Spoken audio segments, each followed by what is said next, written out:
Welcome back to Season 2 of It Takes Heart. I'm Kate. And I'm Sam, and we look forward to sharing more incredible stories of healthcare professionals making an impact across Australia. I saw registered nurse on my shirt. I thought, Here we go. I'm It's in. been a long time. I am part of the cool club. And it was. I put my scrubs on and I thought, whoa, I don't know what I'm in for. I said, but I've got a pen and I've got the time and I'll be ready to go. I remember getting this job at a prison. And I remember rocking up and you have to have this belt with like a radio and an alarm and keys. And I just thought I was the shit. I was like, yeah. People who have 1 million followers follow you back. You're like, oh my God, they know who I am. I just go up to them because I just think we're friends. Like, I love what you're doing. Just go up and talk to them because at the end of the day, they're still a normal person. We care for the land and sea. We acknowledge the traditional custodians of the land of which we meet, who for centuries have shared ancient methods of healing and cared for their communities. We pay our respects to elders past and present. Today's guest is somewhat of a celebrity who has just returned from the red carpet at the TikTok Awards in Sydney. I have so much to ask about that. This small town country boy began his journey performing in musical theatre, which landed him a coveted role at Disneyland Paris in 2020. But when the pandemic cut that dream short, he suddenly found himself working as a COVID marshal in WA. Originally from Kalgoorlie, Hamish Briggs has now found his passion in the world of remote travel nursing. But there is so much more to Hamish than nursing. He's a drag queen, a content creator with over 100,000 social media followers, and one incredibly positive, fun and inspiring guy. I feel like I need to sing this. Welcome to It Takes Heart. Welcome to It Takes Heart. And honestly, so excited to be here with you girls today. Oh, I know we're we're going so to have a lot of fun. We've got a lot to talk about. There's so much to do. Let's jump into it. I need to jump into the TikTok awards. I am showing my Yes. age here. I'm from like the MySpace era. My only friend on Right. Instagram is Kate and the company. Fabulous. How is there a TikTok awards? What is it? What do you do? Are you all just on your phones TikToking? I think Does anyone look up? Well, that's the thing. You know, a lot you're on your phone the whole time. You're filming, everyone's taking photos. And I think when you enter that space, the first time is quite daunting because you are on the red carpet. People are taking photos of you. You're getting like your management team to take photos of you and videos so that you can post later on. But everyone's in that one space. So you don't feel like you're the only one doing it. Where like if you go to Woolies and you're filming, Yes. you're like, It's I'm the awkward. only person Doing- filming at yeah. Woolies. We're there. But you do it. Of course you do it. But every single person is doing it. So I think now with social media and how it's growing, it's just getting bigger and bigger and bigger. So Yeah. the TikTok Awards have been on in Australia for a few years now. And are you And- nominated to how How do you go? So you get Yeah. an invite. So obviously my management team, I'm with Amplify for social media, and they would be one of the biggest kind of management teams for social media. The owner in that has been around for like 10 years in social media. So quite large in that sense. And I think like, yes, TikTok is looking at what you're posting and your viewers and your engagement and what you are putting out there to the world, but also your management does play a big part in it. Like it's a big hustle industry. And like the weeks leading up to TikTok Awards, I knew this year, after my 12 months being on social media, that was my goal. TikTok Awards, me on the red carpet. Hello, girls. Let's get into it. But I, every single day, was on the phone to my management. Do I have an invite? Have you realised I really want to go? Have you got one yet? Yeah. Please. What do I need to And do? they were like, yes, yes, yes. And I was like, but I haven't received it. Like, I need to see it now. And they were like, trust us. You've got one. I said, no, but I just need a confirmation because I don't want to come to Sydney in a fabulous outfit and not have an invite. Yeah. And you have to get to a certain level to be invited? Well, that's the thing. I think a lot of people we have to know the right think- people. Honestly, I think it is knowing the right people in a way, but Amplify have a big part with TikTok Australia. Yeah. So I guess you could say, yes, it's kind of a guarantee that you will get an invite, but you also have to work hard. You're not just going to, like Amplify are a great management, but they're not going to take on any Joe Blow because Yep. just so you can go to the TikTok Awards. Like, although that's one night of the year for us all to celebrate the hard yards we've done that year, after TikTok Awards ends, no one's remembering what happened at TikTok Awards. We all continue posting every day and doing our thing until next year. So So is there like best Categories, newcomer? yeah. Like, yeah, so they have like TikTok Creator of the Year. They had a food one this year. They had a for good one. They have makeup. Healthcare? Well, yeah, no healthcare industry one, but that would probably fall under the for good one. So Yeah, they have right. all these different, and they have a comedy one, and then they've got about, I think it's 5 creators within each area that are nominated by TikTok. So TikTok actually choose them that I know of.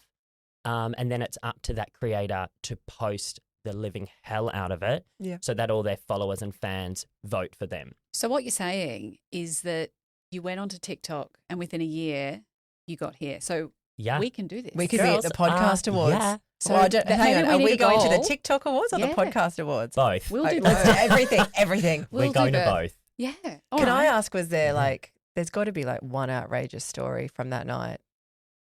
I think when I look at it as a whole, I could talk to anyone, right? Where a lot of people get quite nervous around people who have a large following or people they look up to. I, in a way, am very used to networking and getting to where I want by talking. It's like I will talk the house off anyone to get where I want.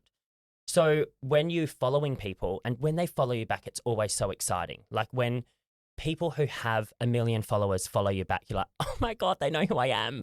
And then when you see them, I just go up to them because I just think we're friends. Like, I love what you're doing. And then they know you. And that I think is better rather than being like, oh my God, like, hi, can I get a photo? Yeah, That's stuff boring, Yeah. you know. Just go up and talk to them because at the end of the day, they're still a normal person. They just do this as a full-time job and have a following like no other. So who's the person or the people that you really were excited to see? I think Luke and Sassy Scott, they're quite large on social media. And yes, we have spoken in the past, but it was kind of nice to meet them at the TikTok Creator Camp and the TikTok Awards and just talk like we'd known each other a really long time. Like I got on with them really Were you well. about to say who are they? I'd leave that to you. The Content Creator Camp, Yes. what's that? So Content Creator Camp, from what I can understand, is the day before the TikTok Awards. TikTok put on an event and they basically go through like the latest tips and tricks for How you to to. grow your brand, make the most money, get your name out there. But it's in a way hush-hush for those people there. It's not Yeah. known knowledge. Yep. A lot of people who have been in the past say sometimes it's great. You learn things that you're like, whoa, that's incredible. Other times it's like, yeah, that's, We do you that. know, we understand that you've got to be captivating in the first 3 seconds or people are going to scroll. TikTok is a 5-second job. If you can't get someone's attention in 5 seconds, we don't care. Boring, swiping on. Next. Unlike, you know, Writing so notes. you're like, Next topic. but like Instagram where we put Have a we lot talked of too long effort around in, this now? Yeah. like Instagram, we do put a lot of effort in what we're going to post. You know, we want to look good in that photo because people are going to continue seeing it when they go on your kind of grid. Yeah. Where TikTok, Next. and I think if people haven't seen it, like if your views are terrible, well, then no one's seen it, so who cares? Yep. You know, rather than getting upset that, oh, it only got 2,000 views. Well, no one saw it. So, Yeah. you know, it does obviously it doesn't matter Yeah. that much. But it's a 5-second job in a way. Yeah, right. Yeah. All right, over that. 5 Kalgoorlie. seconds. Next. Cow, Like, we've got to I keep this know. moving, Am I otherwise allowed to people will drink tune on out. You're podcast? allowed to have a Yeah, drink. you can have a drink. Well, we don't know. We've never been shut down for it, so it's only water It's in only there. water, that girls. you It's only know. water. It's a just very, to- very good Savvy B. That's why it's clear. So I want to talk about Kalgoorlie. Yes. So grew up in Kalgoorlie. Yeah. We place a lot of healthcare candidates out that way. What was it like? Tell us about life growing up. If there's one thing I could say, I wouldn't change anything about growing up rurally. I think it has set me up for the person I am today and for the challenges that I face being a very flamboyant gay male. Stop. You? No. Who? Me? What? No, my wife's outside, 3 kids. But in a way that I had very supportive parents, but not parents that would, you know, baby me. If I come home and said, oh, so-and-so's been really mean at school, mum would be like, not my problem, sort it out. You know, it wasn't like, oh, well, I will talk to his mother. And, you know, it was never that. My parents are caring, but not in that aspect. Mollycoddling. Yeah. They'll help us with absolutely everything in the world, but they're never going to blow wind up our ass, you know, ever. Mm. So I think growing up there was great for me. I always danced. That's what I did. Did from you the feel like you could be yourself? 100%. Yeah. Yeah. And I think my age group, like all those babies born in 1999, were amazing. 1999. God, I was graduating.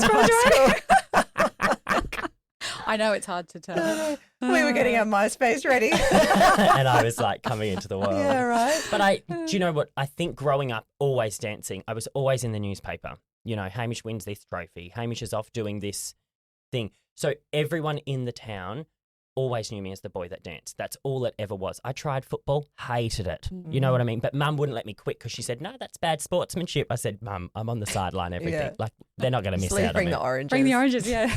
Honestly. So growing up there taught me in a way to have really big balls because you have to stand up for yourself in this world. And I think then it's allowed me to go places where people would never venture or never feel comfortable going because there's all this stereotype of being gay. You can't do, not that you can't do it, but you can't go here and feel safe. You can't work in mining and feel really, powerful and all that. Yes, you can. I think there's once we get over that, there's a whole world out there that you can go and do things. You can go, why not go there? Why? There's no gays. Whoopie-doo, I love being the only gay in the village. Yeah. Oh, I love it. And people know, and I love that. When I walk into a pub, people know, oh, he's gay. Yeah. And I love it because I love when people stare in a way that I think I'm very happy and confident to stand here and order my savvy beat at the bar while you get your bluey tins, whatever you know. I don't drink beer, so I don't know.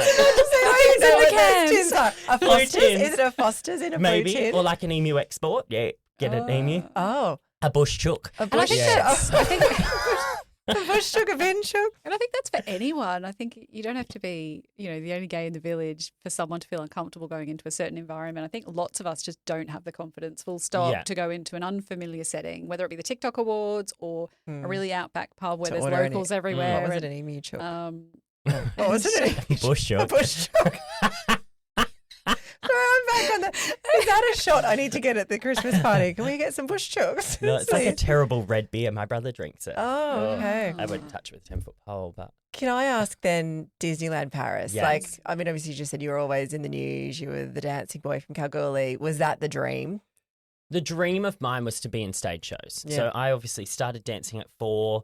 I danced my entire childhood. I moved to Perth when I was 15. So this January marks 10 years out of my home, like when I left my home. Mm-hmm. So you left on your own? Left, and I moved in with another family in Perth. Wow.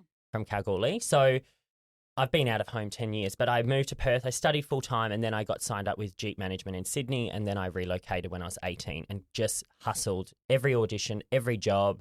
I think I was like 18. I went to like a Magic Mike audition. I was like, and I said to my manager, I said, watched him. You would have been the show. You were auditioning at a Magic Mike audition. Honestly, I still try to say to my husband, can you just do them up the hallway? It was the most awkward audition of my life. Like you had to do the routine and then like take your shirt off. But I was this like scrawny little like 18-year-old, and I thought none of that is sexy. You know what I mean? So Disneyland Paris, what was your role there before we get into the nursing bit? I was a tap dancer in Mickey's Christmas Big Band. So it was a tap show. They basically only hired Australians. So out of about 500 boys that auditioned, they took 5 of us. And we were over there for 4 months. We would do 25 shows a week. Wow. Yeah, it was a huge, huge, huge show. But all live. It was like about a 40-minute show. So you had singers, then obviously the Disney characters, and then us tap dancers and a 20-piece live orchestra. So went over there. The French are completely different when it comes to performing arts. Like if you didn't have your Mickey smile on, they'd start the music again. Oh, wow. Like one person drops their smile, boom. Start again. Yeah. But obviously like I got that job, and that was my first international job. And I thought, this is it. My career's about to take off. We were looking at cruise ships when I come back, and then COVID happened and I lost everything. So we got to finish that contract. I got back in January of 2020. Just before. Yeah, lockdowns. So that was like, we were over Where there. Did you go back to, Perth or Kalgoorlie? Back to Sydney. Okay. And then I was in Sydney for maybe 6 weeks. And over that like period, once COVID had come to Australia, I lost all my jobs in a week. Every day would be a new phone call being, that's cancelled, this bar's closed, whatever it would be. And then that was like, oh my God, I've got nothing. Yeah, in 2020, no one was out seeing stuff, were they? Nothing. And being in Sydney where they were doing suburb blocks. I was applying for jobs to be like a tomato picker up in like far north Queensland because I was like, I will do anything. Like I was ringing IGAs, Woolies, and they were all like, we've got enough staff. Like I was like, I will pack boxes. Like I would do anything because obviously I had to make a living and I had to pay rent. And I was like, I've gone from like this massive high of living overseas and doing what I've worked so hard to do to now back at square one where I've got, and as a dancer, you never have a backup because it's your life. Unless to it's be a backup dancer. Yeah. for like Nicki Minaj or something. Yeah. No, you need the backup dancer, not be the backup Well, dancer. that's right you know? now. This But is it. I think like you work so hard to be on that stage, and you know it's not the most amazing money, but you're not doing it like that's what you've the worked so passion. hard for. Yeah. And then all of a sudden it's like that was the first thing to go, you know. Yeah. Was performing arts and clubs and little singing shows. That was like, no, can't have you all sitting together, out you go. So when I lost all that, I was like, I've got nothing, like not one thing. So it kind of put a lot of things into perspective. And then it was a Sunday. My mum rang me and she said, they're closing the WA border on the Wednesday. What are you going to do? And I said, oh, well, I don't know. I'll just stay here. And she said, yeah, but you've got nothing. You've got no one over there. Like my friend's mum had to send me toilet paper because there was none in my suburb. So she sent me toilet paper from an hour away. And I said, well, righto, then I'll pack up and I'll drive to Kalgoorlie. Now at a Kia Rio at this point, I had just spent all this money on food. So I gave that all to my neighbours. And this was, Mum rang me at like 11 and by 3 o'clock I was on the road to Kalgoorlie. Wow. And I had no idea how I was getting to Kalgoorlie. I had no idea what the roads were like. You hadn't done that drive before. Never. Yeah. And like in a Kia little Rio, I Kia, packed yeah. a tiny suitcase. I left With your toilet paper? Yeah, everything in Sydney. And I put a post up, and then obviously all the mums and everyone got on board and were like, no, you've got to go this way. Oh, now they're closing the border 3 hours earlier. And I said to Mum, I said, you log on my Facebook and tell people I'm going to make it and to stop messaging me because my phone won't stop. People were calling and messaging and, you know, so I just set off on this and I did it in 2.5 days. And I you got got to there. the border for an hour to spare. And then where did the COVID marshalling come in? Yeah, very interesting. So I moved back home and had no job. And I was like, this is boring. So I was on the dole and I hated that. Free money's great, but it's not that exciting, you know. And then my friend Abby, she got this job at BHP as a project, I don't know, some sort of plant operator. And I thought, well, if she can do it, I can do it. So I took my dance CV into this recruitment agent in Cal and I said, Robin, I will do anything. And obviously the last job on there is Paris Disney, tap dancer. Yeah. And she said, oh, I don't have much to work with here. And I said, you'll find me a job because I need a job. I'm going mad. So every day, 4 times a day, I'd give her a call. And on the Friday, she called me and she said, Hamish, I've got you a job. And I said, perfect. What is it? And she said, you're going to be a COVID marshal at the BHP nickel smelter. And I said, I don't know what that is, but I love the idea of it. Sounds great. She said, you'll start on Monday. It's 8-hour shifts, you know, 4 a.m. to whatever, and then an afternoon shift to do the night shifters. I said, no, that sounds really good. So I went and got my high-vis outfit and Outfit. Mum was Costume. my little cosy. Mum was like, go tell the people you're doing a diesel mechanic apprenticeship so we can put it on the book. So I didn't have to pay for it. I said, like they're going to believe that. But anyway, and I said, oh, I'm just doing my diesel apprenticeship. Like I need some stuff. And the lady was like, well, normally people would pick those boots there. And I turned around and saw these beautiful blue boots. Beautiful. And I said, I'll have them. And she goes, oh, not many people pick them. And I said, That's I'm not exactly many right, people, yeah. Dal. So I rocked up and I started this kind of COVID marshalling job where I would like go out there with my face shield on, take the truckie's temperature and open up the buzz, like the boom gate, have a good day, mate, you know, and you would do it for about 2 hours and then sit there doing nothing because everyone's in work. Yeah. And it would be the odd truck or the odd delivery would kind of come up and you would do. But from there, who managed us was the emergency services coordinator. Now, I went to school with his daughters, and that's the best part about being back in Kalgoorlie. Everyone knows me. You know everyone. So you will always find a job. And Ken said to me, oh, Hamish, have you ever thought about being an emergency service officer? I said, Ken, I've just gone from Dancing with Mickey Mouse. I don't know what you're talking about. Yeah. And he said, oh, well, you know, that's like your road crash rescue, vertical rescue, bit of medical, you know, listing all these like real butchy things. And I thought, oh, not really. Like it doesn't really tickle my fancy. What's the Even though I'm in my costume? high vis, I'm Yeah, not my sure. cosy. And he was teaching me to do like tie ropes for rope rescue and do all these knots and like butterflies and whatever. And I rang my manager, my dance manager, and I said, will COVID last longer than 3 months? Because that was my idea. I'd be back in WA 3 months, back in Sydney doing exactly what I was doing. You know, cruise ship, here I come was my goal. Yeah. And he said, Hamish, they are cancelling things for the next 2 years. Like this is going to last a long, long, long time. And I said, well, I've got an opportunity now to kind of try something that I would never, ever try in my life and make a lot of money.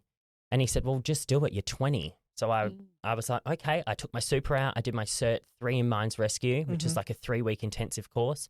I did my Certificate 4 in healthcare pre-ambulance, which was like the lowest medical course you needed for this job to be an ESO. And then I did my drug and alcohol screening ticket and kind of finished all that. And again, it was a Friday. My Cert 3 finished. I got my little certificate and Ken rang me and said, oh, I've been made redundant, but I've got a job out in Ravensthorpe, which is 6 hours from Cow. Do you want a job? I said, yeah, I'll take a job there. Yeah. And rocked up on this mine site with him. This was like real mining. I had to live there for a week, you know, go to the little cafeteria, eat the terrible food. Yeah. And that was my job. And I was like, I don't know what I've got myself into. I was so nervous to go into this cafeteria because it's all like real butchy men. And I was like, oh, hi everyone. Yeah. Oh, what do we do? Because no one tells you. No one goes, oh, the plates are over there, you know, and they don't walk you through it. It's very daunting because you walk in and everyone just stares. And what does nervous Hamish look like? Like, are you still you and you're just rolling because I'll in, just or make are a joke you know, out of something. Yeah. I'll be like, oh, where's the plates? You know, oh, where do you get a plate from? And then, you know, someone will feel like sad for me and be like, oh, they're over there. You know, so I'm like, thank you. And it was from that moment that I started this job as being a medic on a mine site. And I had no idea there was a medic on a mine site until I was one. And when I mean I didn't know one thing, I didn't know one thing. And because, you know, to do that sort of work, you sort of need to be good with, you know, being able to look at blood and, you know, all of that sort of thing. Like, not everyone, like I don't know that I could do things like that. How did you? I've always loved helping people. Yeah. Always. I would create shows to do at nursing homes. I would, you know, go to the Christmas ladies' lunch in Kalgoorlie at the Pensioners Club and sing. It's always been my thing to kind of help people and make people smile. And I've always had a massive interest in old people and a massive interest in our Indigenous healthcare and Indigenous people per se. Like, that was always me as a little kid. So kind of going into this, I thought, well, I see it being a medic or a nurse as your one-man show. It's you do your thing, you've got your patients, you know, in a way, fake it till you make it, because you don't want that patient to see that you don't know what you're doing. Yeah. Act like you know what you're doing, leave the room, have a discussion with someone that does know what they're doing, walk back, and it's like, you know, you don't be like, oh, I wouldn't have a clue, you know, because then they're like, oh, now I'm panicking. Yeah, I feel unsafe. So rocking up, I think I was very blessed with kind of who I am to say, hey, girls, look, I don't know what I'm doing. I don't know anything about this. The girls had seen me on like, they'd Googled me on Instagram and thought, oh, God, this boy's not going to last 5 seconds here. And we just made the best friendship ever. And I said, all I want is to be good at this job. I want to know what I'm doing. I said, because this is so far from what anything I've ever done or known. And I said, that's my one goal. And they said, oh, well, we'll teach you everything we know. And these two girls who just put me through the absolute ringer, like they would fake emergencies. They would get the boys to like pretend they're having a heart attack and I would think it was real. Wow. Yeah. So many times they would run these little scenarios and I would be like, don't get the defibrillator. I know, so right? And until the point where I would like, and they'd be like, stop, just kidding. And I remember one day like someone come in and I was like, nah, I'm over this. I'm not doing it. Yeah. And they said, no, this is a real one. Oh, wow. And I was like, oh, sorry, love. Sorry, let's go. But I was on my live the other night and I said, do you ever remember the moment that you first do an ECG? Now, that is the easiest task ever for a nurse. You do 50 million of them a day. Boom, boom, boom. Chuck the dots and leads on. Ripper. But the first ever time, I wouldn't even know what an ECG was. Blood pressure? What's a blood pressure? Like all these things that I had like started to learn. And I think I've come into it as technically like a glorified first aider is what the job was. Yeah. Unlike with nursing where you learn what an ECG is and a blood pressure in your first year, you don't learn that at your first aid course, you know. Did you then go on and get a nursing qualification? I loved it. This? I fell in love. I did 6 months of this job and I loved the medical side. I hated the other side of it. It was too butchy for me. Yeah. Like I was like, I don't want to drive a fire truck, Dale. Yeah. You know. Yeah. I loved the medical side that I wanted to become a paramedic. Right. And I didn't get in because I never finished year 12. So then one of the girls said, oh, well, there's so many more jobs as a nurse. Why don't you apply for nursing? And I thought, well, okay. So I applied with Charles Darwin so that I could study online and continue working full-time on the mine site. Yeah. The one thing I was like is I'm not rocking up to a uni to watch a lecture. Boring. I'll fall asleep, you know. So I applied and I never paid my fee. And I thought, oh, random. Like, I feel like I should have heard by now. And I rang the uni 2 days into the semester and I said, hi. And they said, oh, you didn't pay your fee, but if you pay it now, we'll just chuck you in the course. Oh, So then I got in and I did my Bachelor of Nursing with Charles Darwin, and I continued working week on, week off, or 3 weeks on, 1 week off in the mines, so I could pay for my degree, go on placement wherever I wanted to go, and still learn and use medical skills my entire 3 years. So it's not like I had another job and had no medical background. I got to do that You're every already single doing day. it. and did you have any ideas through that process of once you have your degree, what next? My main passion is Indigenous health. That's all my placements were based around Indigenous healthcare. I never wanted to do a metro placement. I never really wanted to work in predominantly white hospitals. I think for me, I just have a huge passion in that, and I love being out in the bush. I love that community feel and knowing everyone. I want to know bloody Susie at Woolies. You know, I love that. Yeah. That's just who I am. And like I said, I can talk till the cows come home. So I've always said, like, once I became a nurse, emergency 100% is what I love doing. I like the aspect that I can help you and then send you on your way. Rather than, I like seeing the patient every day, but I love that we are doing, what first comes in the door, and then we get you ready enough to go to your next location. And I always have known that I wanted to do rural and remote. Like, as you all know, I've now moved metro. Yeah, I was just going to say that. You've gone metro. What brought you to the Gold Coast? The Gold Coast? But then you're going from the Gold Coast. Yeah, so obviously once I became a nurse, I got offered a job in Kalgoorlie straight away and organised all that. And I started in the ED and kind of float nursing there, which was amazing because that was my last placement. So I did that, and then I moved up to the Kimberley region. So I did Derby Hospital. I then did Halls Creek Hospital, and then I came back to Derby to do prison nursing, which we'll get into a bit later. I was going to say, we need to talk about that, but hang on, we can do the boot, And then, being like coming up to my year where I'd been in the remote setting, I thought, everyone raves about metro. Am I missing out on something? Am I missing out on the fact that I'm not seeing, big road pileups on a freeway and strokes and all these kind of things that don't often happen out in the bush that are happening every single second of the day in the metro hospitals? And in a way, I was really enjoying my social media, but it is hard to do that from a remote setting because I do want to go to events and I do want to make content with other people. The content is limited. And being in, say, Halls Creek, it's not a one flight to Sydney. It's, a drive to Broome, a flight to Perth, it's a whole day to get there and probably about $2,500. So I thought to myself, well, why not? Let's go apply for an ED job at Australia's busiest ED. And I got it, and it sort of brought me back over east, which I'm very happy about. I love being over here because I'm more accessible to the world. I love being in the bush, but I now have the opportunity to whiz down to Sydney and say go to an event. Metro as such is just not my vibe. I think personally, from an outside point of view, we, in a way, have a larger skill set in a rural setting because you don't have that button on the wall to press it and 20 people and specialists come running. And I think that's the thing in a metro setting. Kind of always got someone more experienced than you standing over you. Yep. Always. And you've got to do your job. That's it. We're in a rural setting. You've got to do the job of 3 people because you don't have the staff. Or, agency, right? You don't know everyone's skill set. So where my great skill set might be airway, your great skill set might be airway too, but you only want to do airway. And I'm like, oh, well, I'm happy to do something else. Where other people will put their foot down, I'm not doing anything else.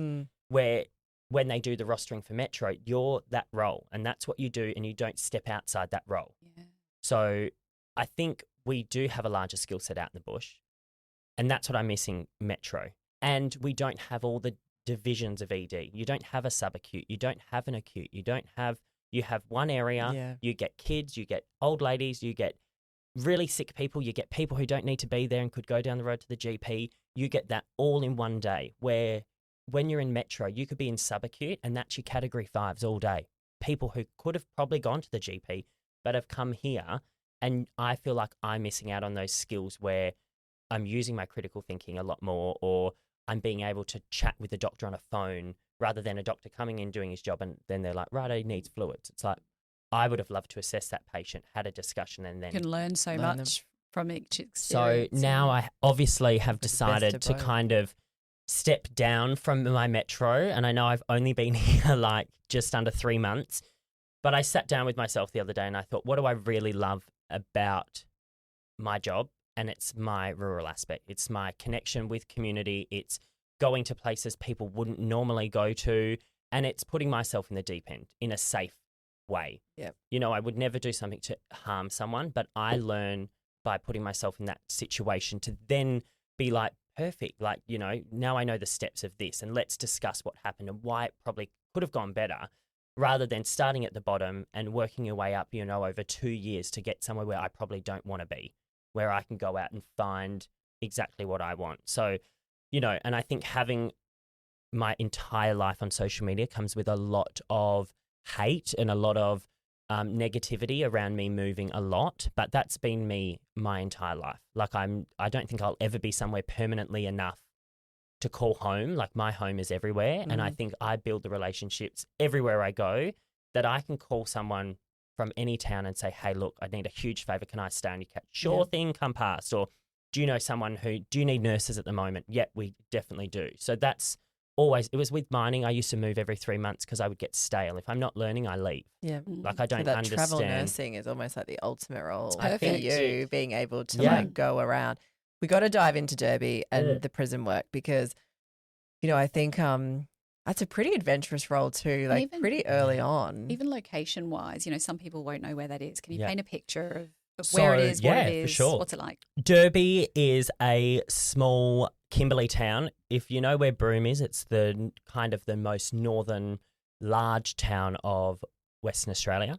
And we're 2.5 hours inland from Broome. And it is predominantly Indigenous healthcare. Like 98% of your patients is Indigenous background. The odd, you know, white traveller or grey nomad coming past. But still a very booming town in a way. There's lots of businesses. There's lots of, obviously we've got what's classified as the sentence prison of the Kimberley. Broome has the remand prison, but with the overload now of prisoners, we've got a mix of both. We're probably half-half when I was at Derby's prison, and same with Broome. So I left Derby and went to Halls Creek Agency. And I loved it, but I missed my friends and I missed everything in Derby, and I thought I want to go back to Derby. So I left Derby for 2 months and then I did a UE on the freeway and I went back. And I went back and I got this prison job prior to leaving, and I said, no, I'm going to go do this travel nursing thing, and that's what I want to do. And then I was like, oh, no, I miss everyone. And it was the dry. There's a lot of things on in the Kimberley in the dry season. So I went back. And I took this job at a prison, and now that has always been something that interests me, because Kalgoorlie's got a prison right on town, and we used to drive out there and sit in the car park and think, I wonder what's behind those gates. Don't we drive out there, you and your mum or your No, friends? me and my friends, and we would sit there because it's like all lit up. It's really Yeah. but it's right on the edge of town, and I would think, I wonder what's going on in there. We used to do it with mine sites as well, like what's happening in there. Yeah, Like I was yeah. so intrigued. Because it's so hush hush. It's like, you know, you've got to have special privileges to go in there. And I remember getting this job at a prison, and I thought, righto, rocking up, you know, you're not allowed your phone. You're not allowed, you've got to have a clear bag. You can't take in a water bottle that's not clear. All this stuff so that they can see through everything. And I remember rocking up, and you have to have this belt with like a radio and an alarm and keys. And I just thought I was the shit. I was like, yeah. And You're like, I'm in a movie. and it's so, and This you go through costume's the better big, than the last one. yeah. Hi, Viz. No, thank Yeah. you. And you get to the big gates, and it's like a big, thick gate with a big lock, and it like the man up in controls like unlocks it, and it slowly opens, and then it slams behind you, and you're like, I'm in a prison. And it was like, I just was always intrigued to know what prisoners were like. And yes, they're people, but they're people who have 24 hours a day to think about whatever they want to think and to manifest whatever they want to manifest. And they're, in a way, a lot of them, their way of thinking is so different to ours because they don't have a distraction. You can get on your phone, you can drive to the next cafe, you can talk to your kids or whatever that might be. But when you are in a prison, and you say to them, oh, yeah, I'll get this done for you, and you haven't done it, they've had every second of the day to think about Hamish is going to do this for me. And then when you have gotten busy and not done it, that's like the worst thing in the world. Like you've just teared them apart. So I think stepping into that kind of prison scene, I thought I was going to save the world. I really did. I thought I'm going to come in here. I'm going to love it, because it's Indigenous people. 99% of people in there were Indigenous. I think we had 5 white people, and like 3 Asian descent girls. So stepping in there, I thought I'm going to save the world. I'm going to make something amazing at this place because I will be able to connect with these people. And in a way I did. I built the trust very quickly within that kind of healthcare aspect, and probably in a way by pushing the boundaries a bit with the rules. Like there's rules for a reason, but I would push them a bit because I wanted them to get the best care. Where a lot of people would be How would you push the boundaries? By advocating for them completely to the point where I would get in trouble, because I think, why are we not giving them the best care? In a way, when we look at Indigenous people, I think there's sometimes we have a group of people who health education is very different to our health education. Health in general is very different to our health, and every aspect of health is very different to white Australians. So when we have them in an area like the prison where we can focus mainly on their health, we've got a target audience. I think, why are we not doing the utmost in that aspect to get everything done? Why are we not doing groups where people, hey, you haven't got these immunisations. I'm not forcing them upon you, but let's have a chat about it. Let's put a group together and let's get everyone this, let's get everyone that. So by the time they leave, whether it's they're in there for 2 months or 24 years, they're leaving a healthier person, and they're leaving not wanting to come back. When, unfortunately, it's very sad. When you look at Indigenous people, they have a long line of family members and relatives who have been in and out of prison. It's unfortunately classified as normal. It's not a scary thing for a lot of people, because they come into prison and they will list off 20 names to you when you first meet them. And I say, yeah, they're all in here. Oh, perfect. You haven't seen them in years. So there's a lot of family behind bars, and they've seen people go to prison. And it's where if I went to prison, I would be scared shitless. Like it would not be, because I don't really know many people that have gone to prison. So I think when we are looking at it as a whole, I went in there and I thought, how can I make a difference for the people that are here? How can I get them into the medical centre? How can I get them to trust me? And honestly, I just did that from all their requests. They put in some of the silliest requests, but yeah, sure, come in, let's have a chat about it. Where a lot of stuff would get disregarded. No, we don't have time for that. Why? Yeah. We're not busy.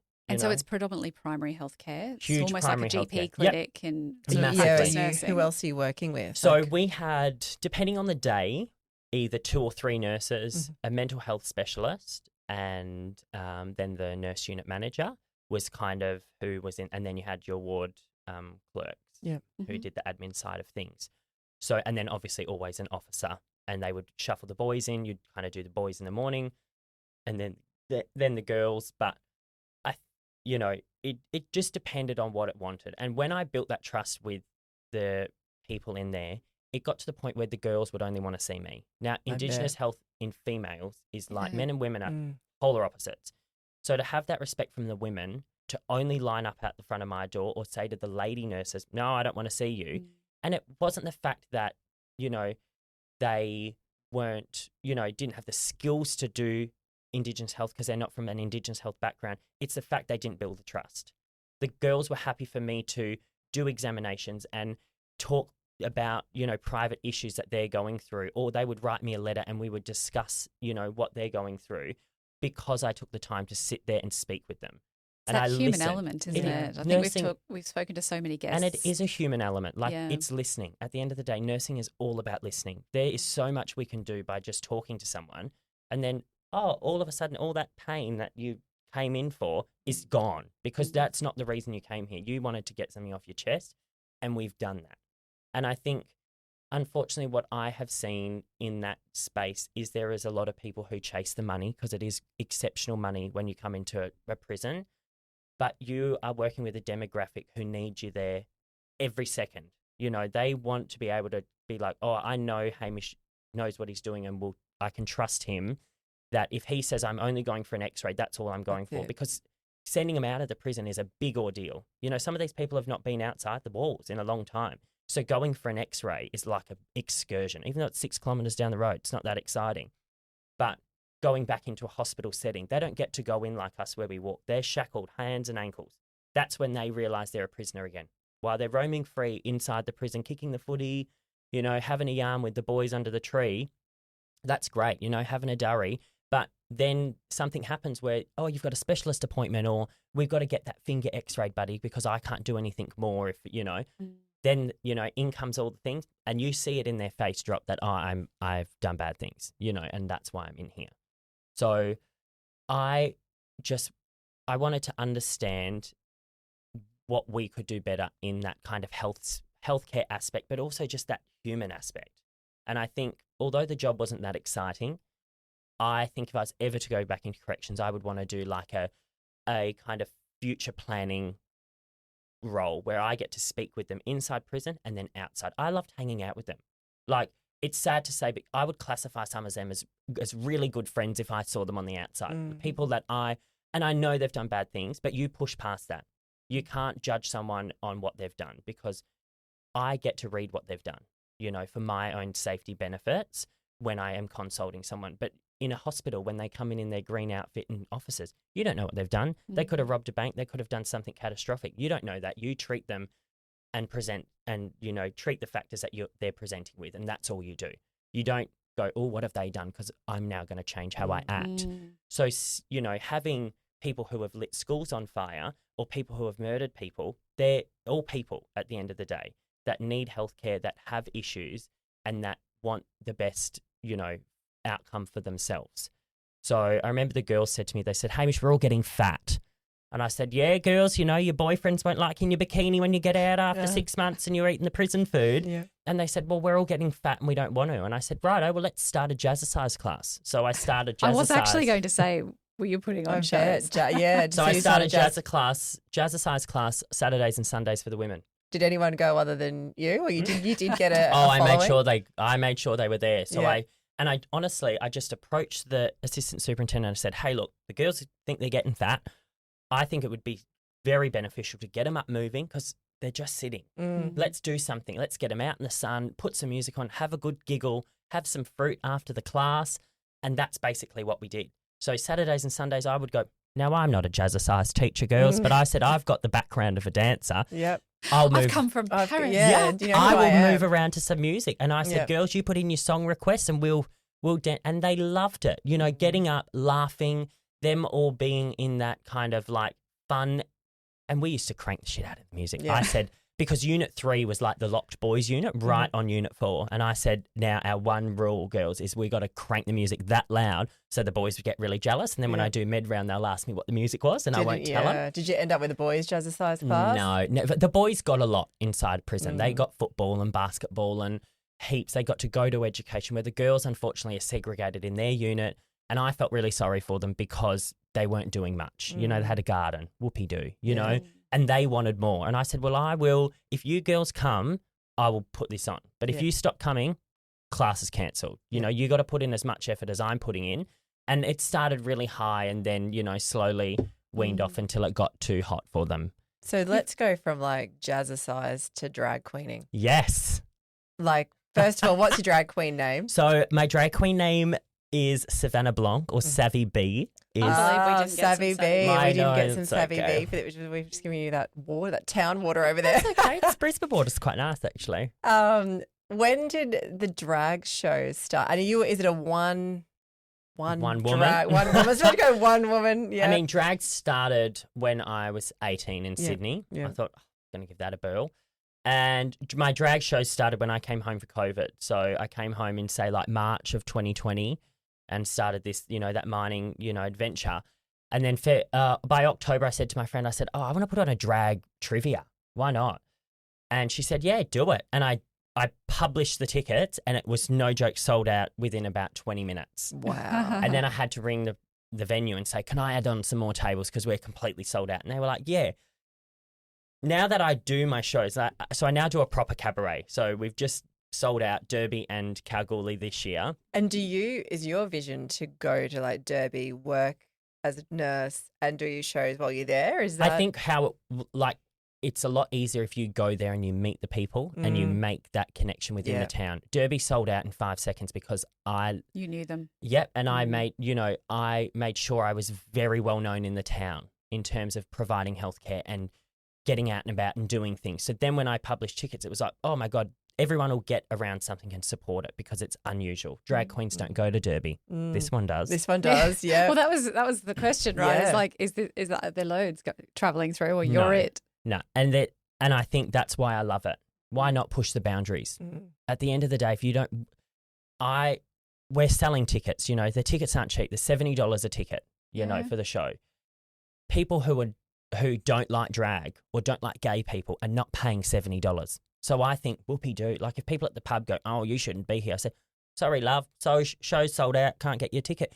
Because it shouldn't matter. Like I love doing it. And I'll go uptown in drag. I'll do a full pub crawl after the show in drag because I'm very confident in myself and who I am, that people's words or whatever they want to yell out, water off a duck's back. And I think that's probably my one teaching thing on my social media now is to push past that because people take a lot of things to heart.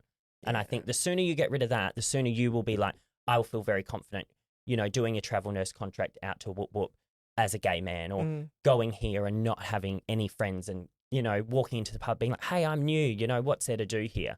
And it's the same as that with drag. I love performing. I love telling my story and I love doing it in drag. I love to put on a great show and I like to go to places where people miss out on that. Yeah. There's gay people everywhere and there's people of LGBT, bubble everywhere we go.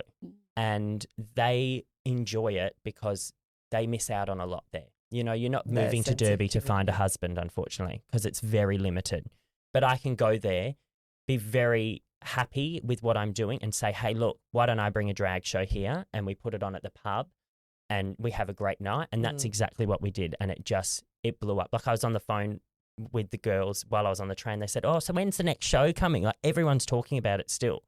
So bringing shows to towns that don't necessarily get them is what I love. Perth, Brisbane, Sydney, Melbourne, you can see a drag queen any day of the week. Yeah. Derby, never. That was the first show like that ever to go to Derby, which is fabulous. Just so much more special. And I think when people know it's me and everyone in the audience, the show's great because you can tell jokes with the people. It's going to be more intimate too, like that connection with community. And they you can bounce off each other because everyone's kids and where everyone works and, they're pissed as a fart and you can make a joke out of it. And then the whole audience knows them. So it's even funnier. So.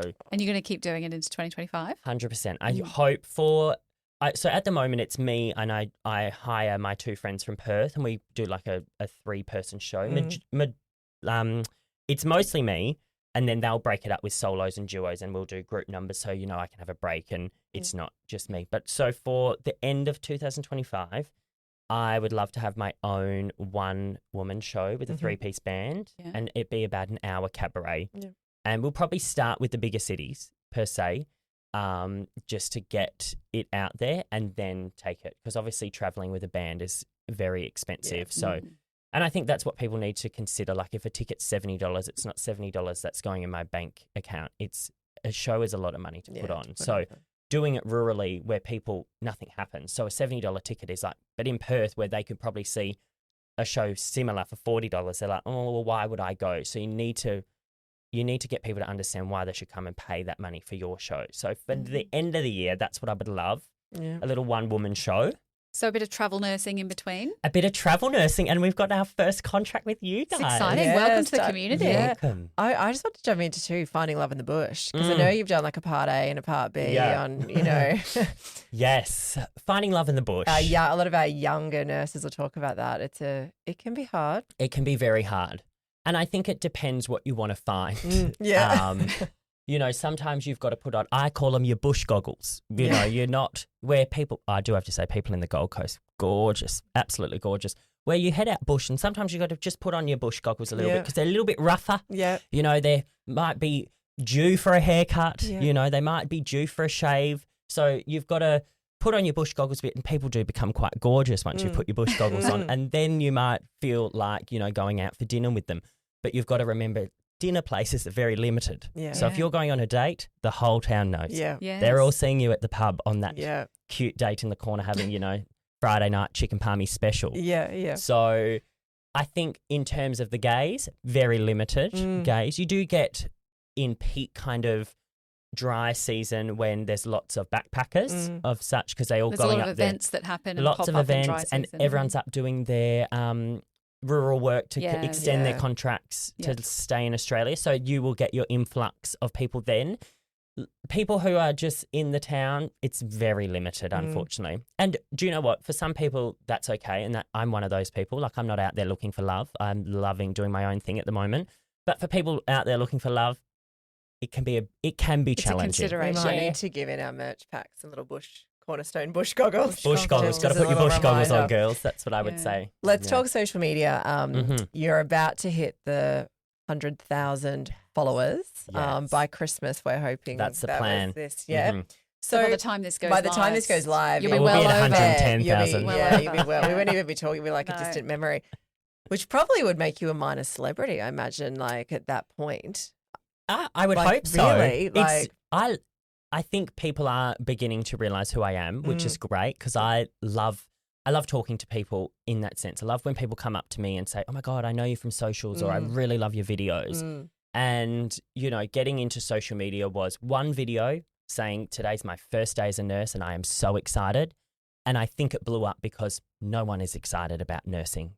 That's what such. struck me when I Yeah. came Love across it. you was the positivity. Yeah. Like, I can't wait to get to I work. I'm was excited so to wear excited. my costume. Talking about Yeah. it, yeah. When I saw registered nurse on my shirt, I thought, whoa. Oh, man, here we go. I'm It's been a in. long time. I am part of the cool club. And it was. I put my scrubs on and I thought, whoa. And I was the float nurse. And I was like, I don't know what I'm in for. I said, but I've got a pen and I've got the time and I'll be ready to go.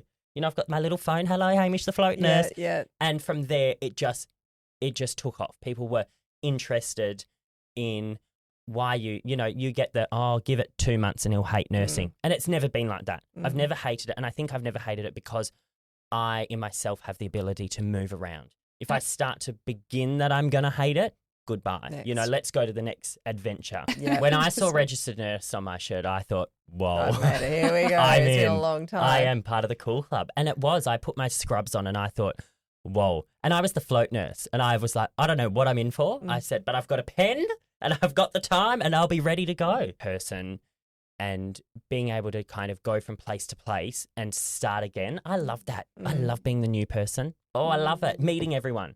I think saying hi is such like, I find it rude if people don't walk past me and say hi. Like, I'm like, oh, rude. Like, I'm always like, howdy, how's it going? Which people are like, oh my God, someone's spoken to me. Yeah, Like, it's very different so, now. now having this social media following is come with a lot of, I guess, criticism. How do you deal with that? Because Mm. you'd have to have a thick skin Hugely. too. Or even, like, there'd be even so much boundaries happiness. Yes. to preserve some sort of privacy or My one tip for anyone wanting to go on social media is you need to show the world you every single aspect of your life, because they will find out regardless if you're not showing them. Privacy, yes, in a way that you need to be able to switch off, but people are interested in your life for a reason. So don't hide anything from them. I think if you hide things from them, they will find out. They will, Yeah. because you have serial followers and Yeah. messages and people who comment on everything. People want to be the first commenter and they'll write, I'm the first commenter, like it's a big thing. wow. Where I would never comment on anyone's No. things. So I think if you're going to hide something from them, you've got to be really good at it, because they will find out. And it comes to the point where you either have to fess up and tell them, or you just tell them from the get-go. Like I've already told people I won't be traveling with Maverick as much, and I'm already copping a lot of heck for that. Who's Maverick? My gorgeous Labradoodle. Oh, I love him. Sorry. Yeah, so I'm already copying heck, but I like. How do you cope with when they put the heck, like, those comments? Do you just go from them? Well, Like, I always say, like, I don't know Lane Pole 66 who's calling me Yeah. toxic or ugly. Yeah. Like, I just think if you're allowing that to affect you, don't be on social media, yeah. because you don't know these people at all and you are going to cop it. Don't ever look your name up in Reddit unless you want to giggle. Like, if you can laugh about it, go for it. But if it is something that affects you, it's not a job for you, Yeah. because you're always, people are always going to come for you. And if you're happy, love what you're doing and confident, people are going to come for you even more. Yeah, You that's must have so to charge true. your phone like 6 times a day. Always. And I think I that's, can't even take a photo today because No, my your storage is full. storage is How do you? full, Storage is Dal. full. That's because you're Full. older. You've got 21 Maybe it's years because of I'm just so storage. present online. How do you even manage that? Because you must take a lot of video. I Did am the now- ideas come all that like are you just constantly I feel like I'm evolving with it. Like I started not being a phone person. I hated being on my phone. I hated when people were on their phone at a table. Now I am that person. Because it's a second job. And I love it. I love it as much as I love nursing because I love being online. There's something about it that I'm like, that is so me. Like this today, microphone, this is so me. So pushing past that, like I said, you would feel awkward filming at Woolies. You get pretty used to that. I'll go to a gym with all these like beautiful, muscly guys and me like trying to lift a weight and I'll film myself and people are thinking, why on earth are you filming yourself? But you just push past it. You think they're going to look at you for 5 seconds and think, oh, he's filming himself. And then they forget about it. Like you can't. And you can kind of see it when you watch people's content if they're nervous about filming in a public space because you'll see it in their face that they're kind of rushing or you just got to do it. Like people, I don't think care that much. Like we probably think they care more than they actually do. But it's also good, I think, from the nursing perspective, like that awareness, people hearing about, that the video that you did about working in the prison, I think there'd be so many nurses that would watch that and it would create a conversation that if we can get more nurses out to these remote areas and Halls Creek, Derby, all those places. And that's why I love filming and putting it online because there's nothing, you can't Google what's it like to be a nurse in Halls Creek or what's it like to be a nurse in, Bidjidanga. It doesn't just appear, like what's it like to be a mechanic. Sure, million stuff's going to come up about that because you've not got much choice. But for us healthcare workers, every aspect of a community is different from one state to the other, from 100 kilometres to 1 kilometre away. They're all got their own differences. So people talking about it and putting it online now gives people like, oh, I'm going to go through Hamish's stuff because he did a whole lot on living in Halls Creek and what is there to do. And I will be honest and I'll say there's nothing to do. You've got to make your own fun. You've got to make friends with people. But people can then decide whether that's for them or not. Yeah. And that's the best part about it. Then they can decide rather than, rocking up and they're like, oh my God, what have I'm here for 6 weeks. I hate it. Saw another nurse even like posting, the nursing quarters, check out the bedding, And so people have a bit of a clue of and people want to know that stuff before they get themselves into it. Unless you're an adventurer and you're just like, give me whatever you've got. There's not a lot of people like that. They want to know a breakdown, a step for step. And that's why, when, healthcare centres get like, oh, you're not allowed to post. I think me posting is bringing more people here. Me enlightening people on, this is all you've got is IGA. Come look at the prices. So people are aware it's going to cost you $20 for a packet of mints, not $6 like at Woolies. Yeah. So I think in terms of my social media, I have been able to kind of bring a light to nursing, bring a light to grad nurses who, they say everyone gets eaten by their young, which, is true. But like I say to them, push through. It's your degree at the end of the day. It's your piece of paper and you can do whatever you want with that piece of paper. And I think... on that tips like that you would have for, grads going out to these remote communities to make the most of it? Is do it.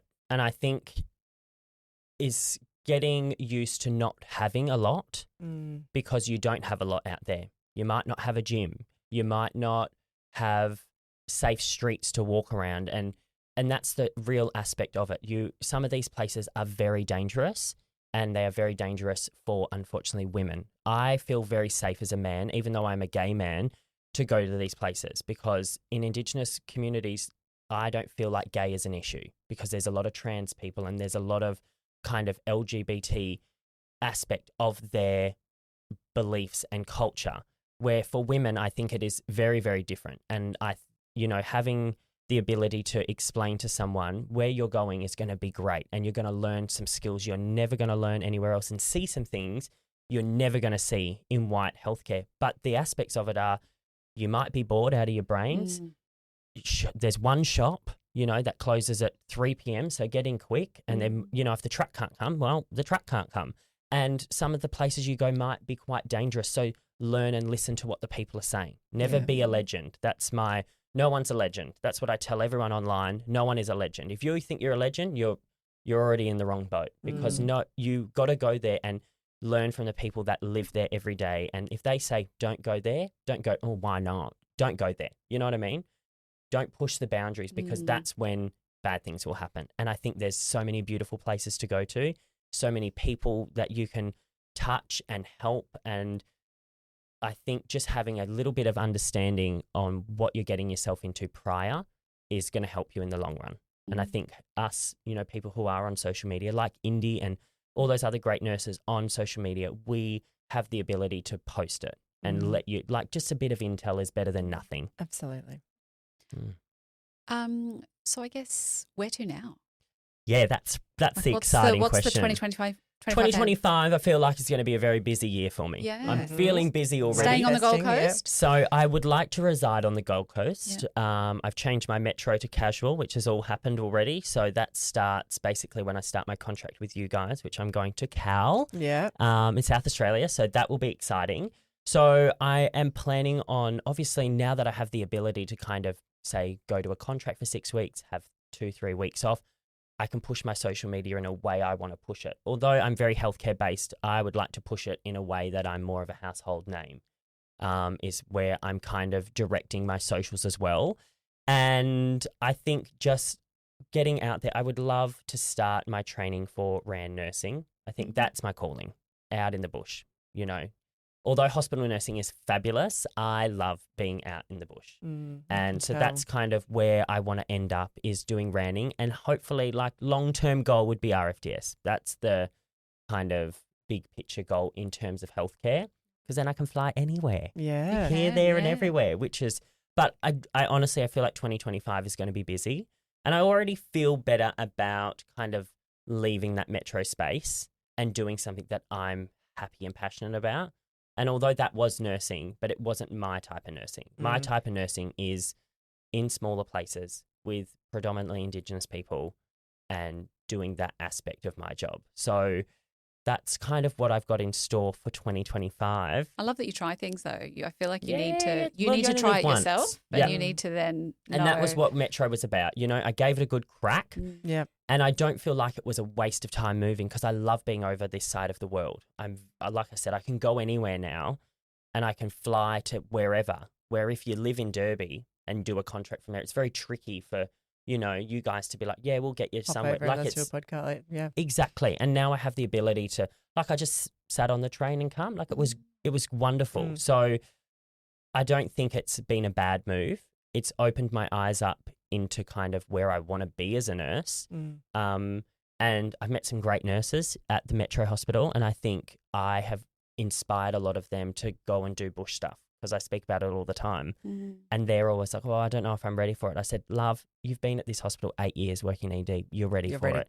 And, you just go do a small contract somewhere that's not, like Kalgoorlie. Obviously, I'm from there and I love it. But that's a big hospital still, in my opinion, with predominantly Indigenous people coming through it. So that you're getting the best of both worlds, where you've still got X-ray and CT and ultrasound. You're not going to somewhere that's got none of those, and you've got to, kind of think. Kind of scaffold that journey a little bit. Yeah, and then you can get smaller and smaller from there, and more remote if you enjoy it. If not, go to all the kind of rural, bigger hospitals that regionals. are, not, Gold Coast Uni Hospital that has every specialty under the sun, but go to some that, maybe cardiologist comes out once every 3 months and work on it in that sense. And I mean, just from being a nurse, we all know how much work is out there. There's endless amounts of work in every aspect. And I think that'd be my favorite part of the job, is there is so much work. You will never have a day where you don't have work. If you want to work every day of the year, make it happen.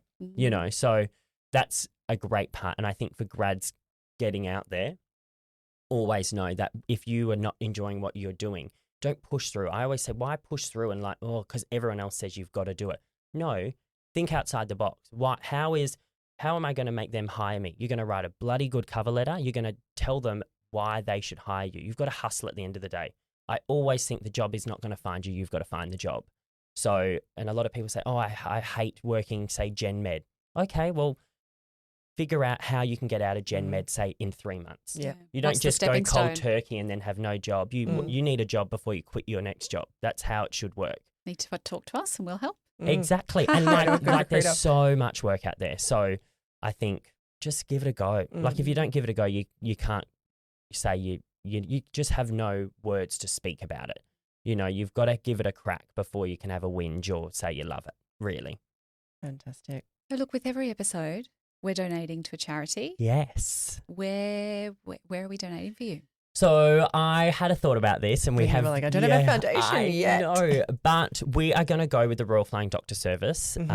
Obviously, that one day is my goal, to be up there in the plane. And also, you know, working rural, you do work very closely with RFDS, you know, getting your patients to the next point of care. So I would love for that to be donated to them. Wonderful. Fantastic.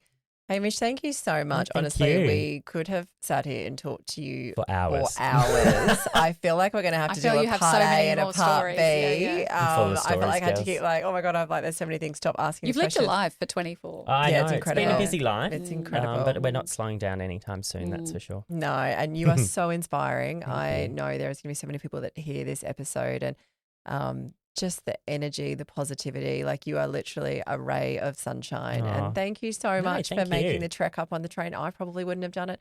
So I really... It's quite fun, actually. I listen to your appreciate that. podcast while I come up. Oh, well, so there you works go. in my favour. Yeah, look, well, now we'll have this will be a long one. Someone to go to Sydney and back on a plane. Exactly. But no, we so appreciated your time. Thank you. No, and thank yeah, you. all the best with all of these great opportunities. And hopefully we get to see a drag show of yours. Yeah. There'll be one. When Don't you're you working worry. out on contract, we might have to sponsor it for you. So Yeah, do a watch drag that show in the space. bush. Thank you. Thanks, girls. Thanks for tuning into It Takes Heart. If you love this episode, subscribe, leave a review, or share it with a friend. And if you know someone with a great story in healthcare, get in touch. Follow us on socials for all the behind the scenes fun, and we'll see you next time.